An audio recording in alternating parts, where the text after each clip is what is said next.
Now this is a romance anime I'd recommend 100%. This is top tier romance. Now I'm not even gonna lie, I'm a shonen type of girl. I enjoy shonen a lot, but I do love a good romance anime because who doesn't enjoy romance? Love is very relatable because I feel like everyone wants love at the end of the day. And as for me, I just think it's such a beautiful thing to be able to share memories, create memories, whatever it is with another person. To be able to have that type of thing with someone forever.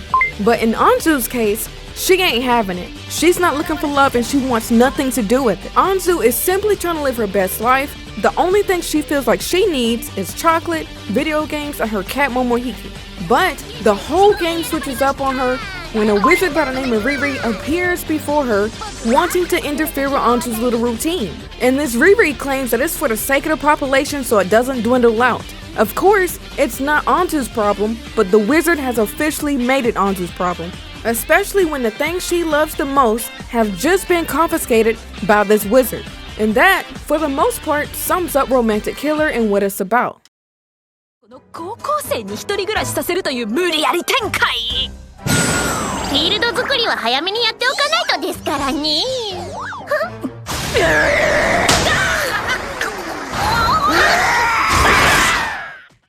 Alright, now let's get to know our MC.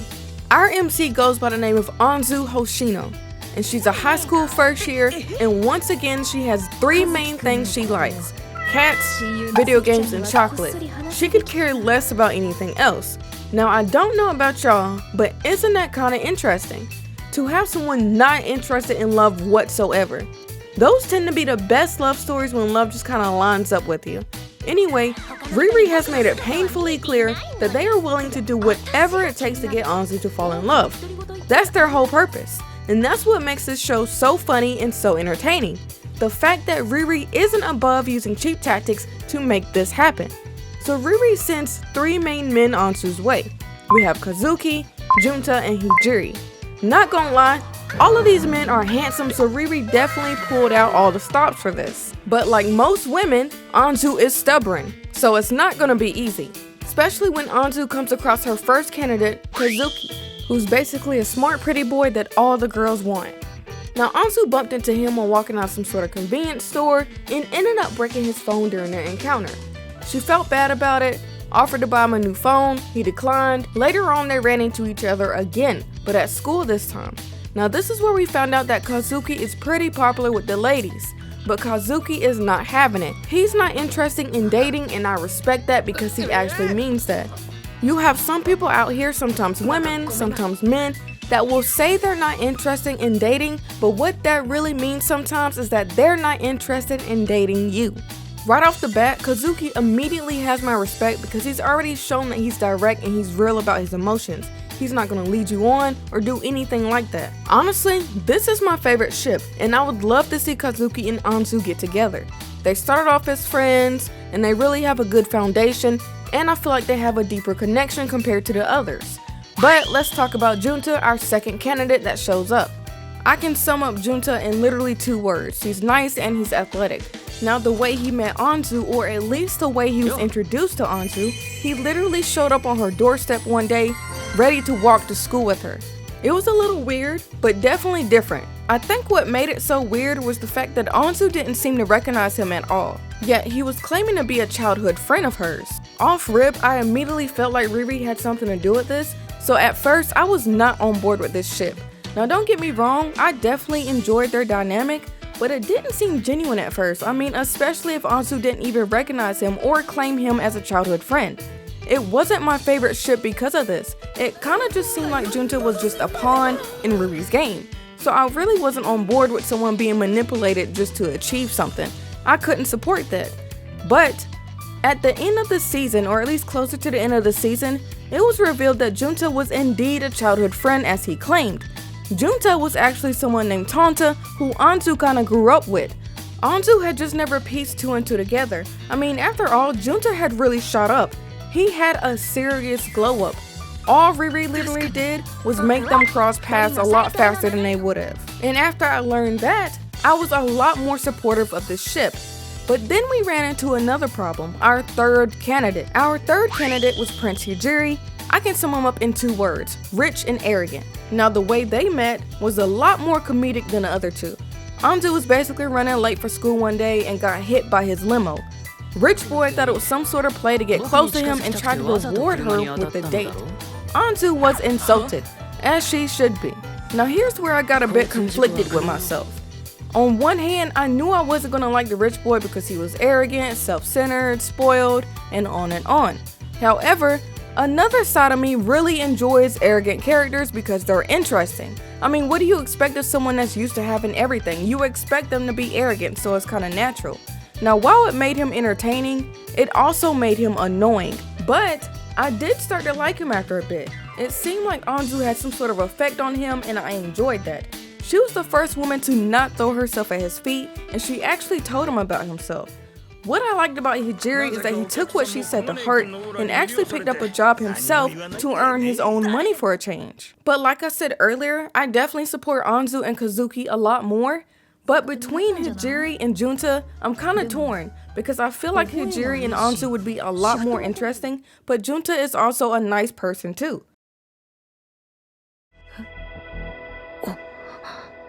ちょっとこっち来てね。は？何？誰？悪いがあんたのこと、表を歩けないようにしてくれって言われててね。Okay, so let's get into why I said this anime was a top-tier romance anime. This anime actually had moments where I got nervous. So to me, this romance anime goes beyond just being funny and entertaining. It actually gets deep. It actually makes you feel. One moment was when Kazuki's fangirls tried to bully Anzu, and I thought they were gonna hit her, but instead they just tried to force Anzu to set them up. I mean, it's kind of suspicious when someone lures you to the side of a building.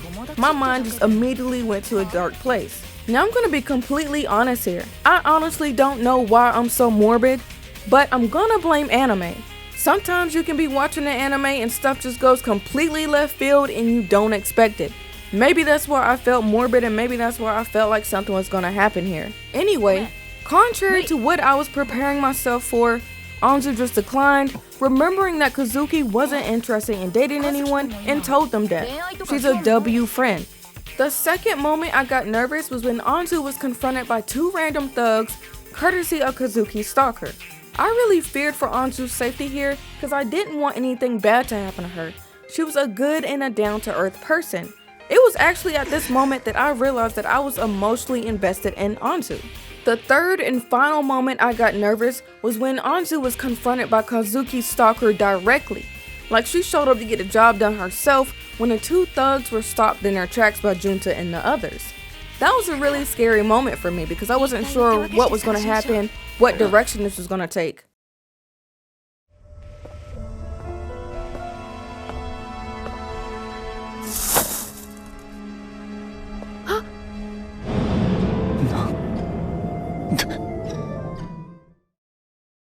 Alright, so my next and final reason why I feel like this anime is a top tier romance anime would have to be the unexpected twist and developments. 1, I did not expect Kazuki's backstory to be that deep. That really threw me for a loop and added more depth to this anime that I was not expecting. Like the whole stalker bit was pretty creative, at least to me. It really put the focus on a man being uncomfortable, and I like that. That was different. I'm a woman myself, but we often hear more about what women go through and the problems we face, which is fine. We're also more vocal and taken more seriously, but men go through problems too. Men are human and men have feelings as well. Unfortunately, they aren't as vocal and will suffer in silence. That's not okay. Life is rough for everyone and not just women. Problems don't discriminate based off gender, but we tend to do so. And I feel like this anime really captured the other spectrum, the other side of things for once. I never pieced together that Kazuki was uncomfortable for that reason. I just thought he was freaking out because of being in crowds and people always trying to hit on him. Like maybe he had anxiety or something. But I absolutely love this because it gives perspective and awareness for men. The second thing was Riri bending the rules for Anzu. I never expected Riri to bend the rules. Riri is only supposed to use her magic for the purpose of matchmaking, and on 2 occasions, Riri did not follow this. One is when Anzu was about to get bodied by those two thugs, and the second instance is when Riri gave Kazuki's stalker amnesia so that she would forget about Kazuki. I mean, she was beyond crazy and she made me uncomfortable. So whoever wrote this did a really good job with capturing a lot of emotions. All in all, I enjoyed a lot of things about this anime that I did not expect to enjoy. I came into this anime expecting just to see love and some funny moments from here to here. I enjoy laughing and I enjoy romance, so I figured it was a double win. The funniest anime on this planet to me would have to be Gintama and Saiki K. But I gotta admit, this anime made me laugh a lot. I enjoyed the animation, the plot, the characters, the unexpected death. I really enjoyed everything about it. I do recommend this anime for anyone that hasn't watched it yet, so I do say give it a try. For those that have watched it, let me know what you thought about this anime in the comments. I'm curious what your thoughts are. Thank you for tuning in. Sierra Nova is out.